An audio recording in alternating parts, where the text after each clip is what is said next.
¿Qué pasaría si una estrella explotara cerca de la Tierra? Bueno, la estrella más cercana a la Tierra, por supuesto, es el Sol y no va a explotar. Pero, si tuviera 8 veces su masa, sí se convertiría en supernova al final de su vida. Entonces, ¿cómo se vería eso? Bien, como notó XKCD, si colocaras una bomba de hidrógeno justo delante de tu ojo y la detonaras, esa explosión aún sería 1.000 millones de veces menos brillante que ver el Sol hacerse supernova desde la Tierra. Así de increíblemente poderosas son las explosiones de supernovas. Son las explosiones más grandes del universo. Cuando vemos supernovas en otras galaxias, son más brillantes que la luz combinada de cientos de miles de millones de estrellas. Tanto que, de hecho, parecen aparecer de la nada. El 8 de octubre de 1604, el astrónomo Johannes Kepler miró hacia el cielo nocturno y notó una estrella brillante que jamás había visto. Era más brillante que todas las demás estrellas del cielo, y casi tan brillante como el planeta Júpiter. En las noches sin luna era lo suficientemente brillante como para generar sombras. Kepler publicó sus observaciones sobre esta estrella en un libro llamado De Stella Nova, que significa sobre una estrella nueva en latín. Kepler creía que estaba siendo testigo del nacimiento de una nueva estrella, cuando en verdad era la violenta muerte de una estrella. Durante el siguiente año y medio, la luz se desvaneció hasta que dejó de ser visible. Pero el nombre se mantuvo. Incluso una vez que aprendimos qué era lo que sucedía en la década de los 30, la violenta explosión final de las estrellas de entre 8 y 30 masas solares sigue llamándose supernova. Pero la forma exacta en la que explota una estrella no es como la mayoría de la gente cree. La mayor parte de la vida de una estrella se desarrolla en un balance estable. En su núcleo fusiona elementos livianos para crear elementos más pesados y en el proceso convierte una pequeña cantidad de materia en energía. Esta energía es realmente lo que evita que la estrella colapse sobre sí misma. La gravedad comprime a la estrella, pero esa fuerza es contrarrestada por la presión generada por el movimiento de partículas dentro de la estrella y por la presión de los fotones liberados por la fusión. Así que, en efecto, las estrellas son sostenidas por su propia luz. Si la tasa de fusión cae en el centro de la estrella, la temperatura y la presión disminuirán.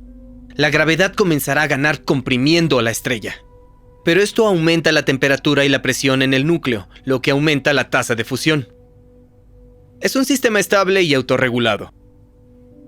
Pero hay un problema. Las estrellas tienen una cantidad limitada de combustible, que con el tiempo se acaba. Nuestro Sol tiene casi 5.000 millones de años y una esperanza de vida de 10.000 millones de años. Hay estrellas docenas de veces más masivas que el Sol, que uno creería que viven mucho más tiempo, pero en realidad usan su combustible más rápido. Una estrella de 20 veces la masa de nuestro Sol tiene una esperanza de vida de solo 10 millones de años. Y muchas estrellas más masivas son más calientes y más brillantes, pero tienen vidas más cortas. Durante 90% de la vida de una estrella, su núcleo es lo suficientemente caliente como para fusionar hidrógeno en helio. Y cuando el hidrógeno se acaba, la fusión se reduce, la gravedad comprime el núcleo y su temperatura aumenta a 200 millones de grados. Momento en el cual el helio se fusiona en carbono. Hay suficiente helio como para dar energía a la estrella por alrededor de 1 millón de años. Pero al irse acabando el helio, el núcleo nuevamente se comprime y calienta. El carbono comienza a fusionarse en neón, que dura alrededor de 1000 años, y luego el neón se fusiona a oxígeno por algunos años más. Luego el oxígeno a silicio por algunos meses, y a 2500 millones de grados, el silicio se fusiona en níquel, que se descompone y forma hierro. En el corazón de esta estrella gigante se construye un núcleo de hierro que mide tan solo algunos miles de kilómetros. El hierro es donde este patrón se detiene. En lugar de liberar energía al fusionarse en elementos más pesados, sucede que requiere energía. El hierro es el elemento más estable, así que en realidad se requiere energía para fusionarlo a elementos más pesados y para descomponerlo a elementos más livianos. Tanto las reacciones de fusión como de fisión acaban, al fin y al cabo, en hierro. El núcleo de hierro crece, pero la presión de la gravedad se vuelve mayor y mayor al bajar la tasa de fusión. Cuando el núcleo de hierro es de alrededor de 1.4 veces la masa de nuestro Sol, algo conocido como el límite de Chandrasekhar, el empuje de la gravedad es tan fuerte que ocurre algo totalmente increíble.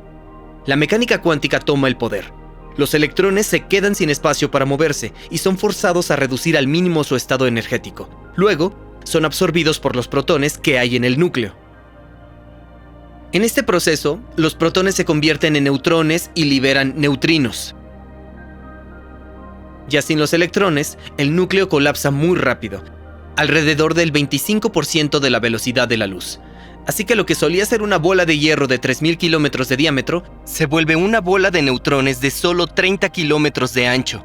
Básicamente, es una estrella de neutrones. Sin presión hacia afuera que lo sostenga, el resto de la estrella colapsa hacia adentro, también a un cuarto de la velocidad de la luz. Golpea la estrella de neutrones y rebota hacia afuera, creando así una enorme ola de presión. Pero esta energía cinética no es suficiente para dar comienzo a la explosión de una supernova. No, lo que realmente le da comienzo es aquel modesto neutrino. Normalmente pienso en los neutrinos como partículas que básicamente no hacen nada. Es decir, interactúan tan poco con la materia que ahora mismo hay 100 billones de neutrinos pasando por tu cuerpo cada segundo. Tomaría un año luz de plomo para tener solo un 50% de probabilidad de detener un neutrino. Y eso es porque solo interactúan a través de la gravedad y la fuerza débil. Pero en una supernova, cuando los electrones son capturados por los protones, se libera un número impresionante de neutrinos. Alrededor de 10 elevado a la 58. Podrías pensar que tan solo se irían volando a casi la velocidad de la luz. Pero el núcleo de una supernova es increíblemente denso, alrededor de 10 billones de veces más denso que el plomo. Y como resultado, atrapa a algunos de esos neutrinos y captura su energía. Y esto es lo que hace que una estrella se vuelva supernova. Una partícula que es millones de veces menos masiva que un electrón, que apenas interactúa con cualquier cosa, es la responsable de algunas de las explosiones más grandes del universo. En esa explosión, solo una centésima del 1% de la energía se libera como radiación electromagnética, que es la luz que podemos ver. Incluso entonces, las supernovas tienen la energía suficiente como para brillar más que una galaxia entera. Alrededor del 1% de la energía es liberada como la energía cinética de la materia en explosión, pero la vasta mayoría de la energía se libera en forma de neutrinos. Y los neutrinos son, en verdad, la primera señal que detectamos de las supernovas. Eso es porque luego de haberse generado en el núcleo, pueden escapar antes de que la onda de choque llegue a la superficie, donde se genera la luz que vemos. Así que los neutrinos pueden llegar a la Tierra horas antes que los fotones, lo que le da a los astrónomos la oportunidad de apuntar sus telescopios a la parte correcta del cielo. Yo solía trabajar en un observatorio de neutrinos en la universidad, y trabajaba el turno nocturno, entre la medianoche y las 8 de la mañana. Así que si detectaba un gran aumento en el flujo de neutrinos durante mi turno, era mi trabajo llamar y despertar a los científicos para que pudieran buscar la supernova. Eso en verdad nunca sucedió, pero sí estuvimos muy cerca. Bien, debo aclarar algunas cuestiones. Primero, no todas las estrellas masivas explotan. Al colapsar, algunas forman agujeros negros, lo que quiere decir que no se vuelven supernovas. Y segundo, hay otra forma de que ocurra una supernova. A veces una estrella enana blanca, que es realmente densa, atrae materia de una estrella cercana. Y cuando su masa alcanza el límite de Chandrasekhar de 1.4 masas solares, la enana blanca colapsa y crea una supernova.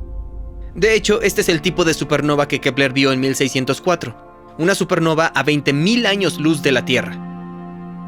Como los shocks son asimétricos, las supernovas explican aquellas estrellas de neutrones que se mueven tan rápido. Hay una estrella de neutrones que hemos observado moverse a una velocidad de 1.600 kilómetros por segundo.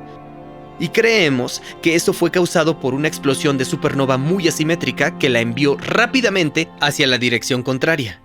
A pesar de haber entendido cómo funcionan las supernovas hace poco, los humanos han estado observándolas por miles de años. En la antigua India, China, Arabia y Europa, los astrónomos han observado a las supernovas. Pero son bastante inusuales. En una galaxia como nuestra Vía Láctea, que consiste de 100.000 millones de estrellas, solo hay alrededor de 1 o 2 supernovas por siglo. Un ejemplo particularmente increíble fue la supernova de 1504, cuando la luz de una supernova a 6.500 años luz de distancia llegó a la Tierra y fue documentada por astrónomos chinos. Si miramos el lugar donde fue documentada la supernova, veremos la nebulosa del Cangrejo, una cantidad gigante de resabios de materia radiactiva, resultado de la explosión. En los 1000 años que pasaron desde la explosión, esos resabios han crecido 11 años luz en diámetro. Las supernovas producen muchos rayos cósmicos. Los rayos cósmicos son en verdad partículas, mayormente protones y núcleos de helio, y viajan muy cercano a lo que es la velocidad de la luz. Tienen una cantidad tremenda de energía. Entonces, ¿desde qué distancia podría una supernova causar problemas para la vida en la Tierra? Las estrellas más cercanas a nosotros, además del Sol, son las 3 estrellas de Alpha Centauri. Están a 4.4 años luz de distancia. Pero las estrellas se mueven, y en promedio, una estrella se acerca a menos de un año luz de la Tierra cada 500.000 años.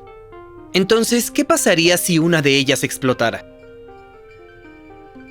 Bueno, a un año luz y estás fácilmente a una distancia peligrosa solo por la energía cinética, así que creo que incluso a esa distancia posiblemente se dé una destrucción de la atmósfera. Pero también tendríamos otros problemas por los que preocuparnos. Las supernovas crean condiciones que son tan calientes como para fusionar elementos más pesados que el hierro. En los meses posteriores a la explosión, estos elementos atraviesan una descomposición radiactiva que produce rayos gamma y rayos cósmicos.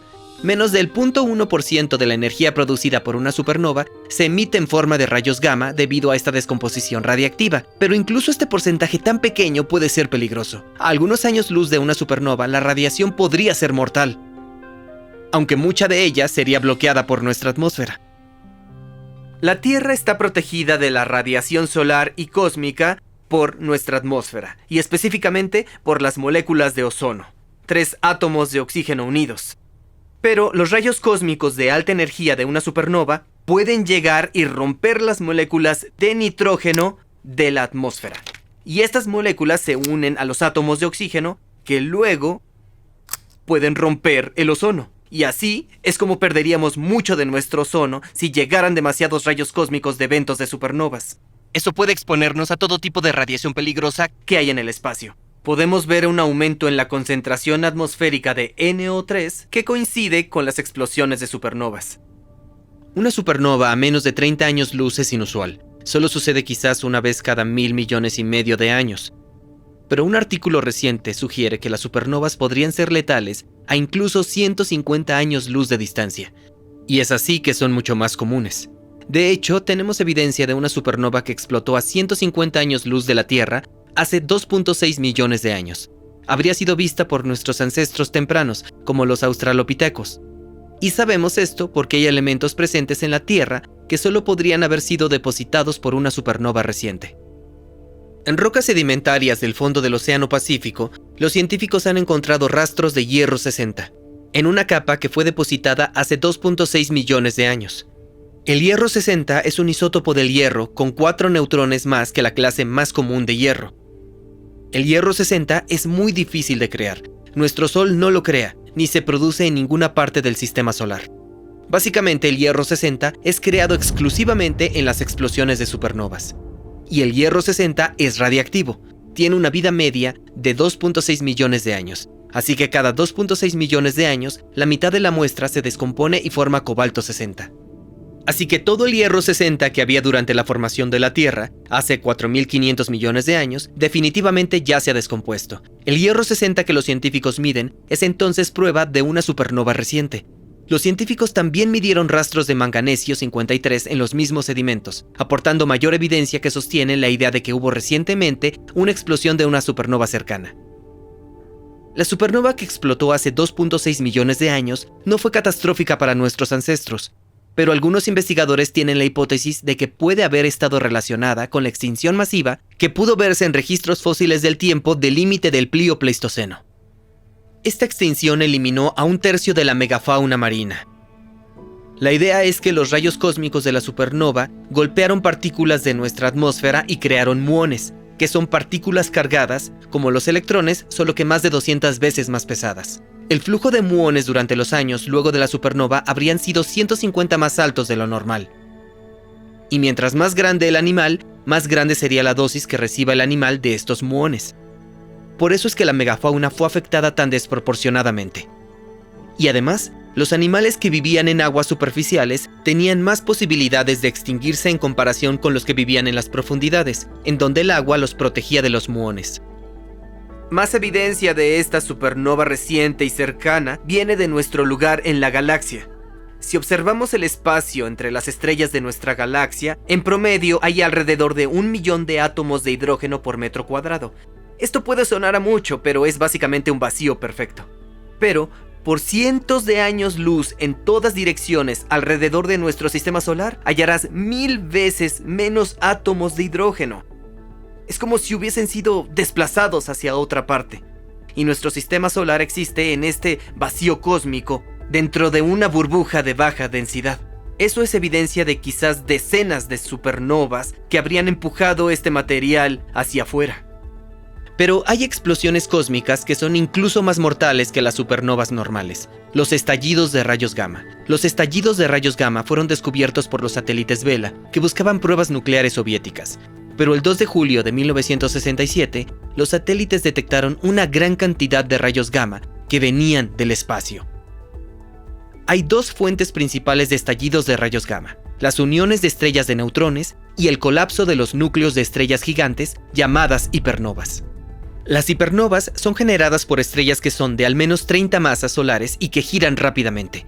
Sus colapsos llevan a explosiones 10 veces más poderosas que una supernova común y crea luego un agujero negro. Los estallidos de rayos gamma causados por hipernovas canalizan mucha de su energía en rayos de solo algunos grados de ancho. Si hubiera un estallido de rayos gamma a menos de 6000 años luz, disminuiría el nivel de ozono lo suficiente como para ser catastrófico.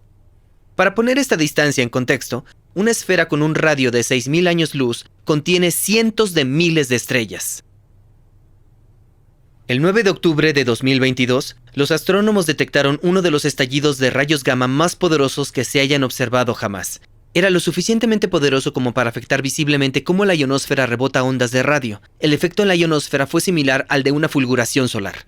Pero este estallido de rayos gamma se hallaba en una galaxia a 2500 millones de años luz de distancia. Los astrónomos especulan que un estallido de rayos gamma puede haber causado la extinción masiva del ordovícico silúrico, que eliminó al 85% de las especies marinas hace 440 millones de años. No hay evidencia directa, pero los estallidos de rayos gamma son lo suficientemente comunes. Se estima que hay un 50% de posibilidades de que haya habido uno que haya causado extinción y haya removido ozono en las cercanías de la Tierra en los últimos 500 millones de años. Así que, si una supernova o un estallido de rayos gamma explotara cerca de la Tierra ahora, sería un hecho catastrófico. Pero, en un irónico giro, le debemos nuestra existencia a este tipo de explosiones. Porque hace 4600 millones de años fue posiblemente la onda de choque de una supernova cercana lo que comenzó el colapso de una nube de gas y polvo que gradualmente fue uniéndose para formar nuestro sistema solar. Así que el Sol, la Tierra y todos nosotros no estaríamos aquí hoy sin esas explosiones de estrellas cercanas.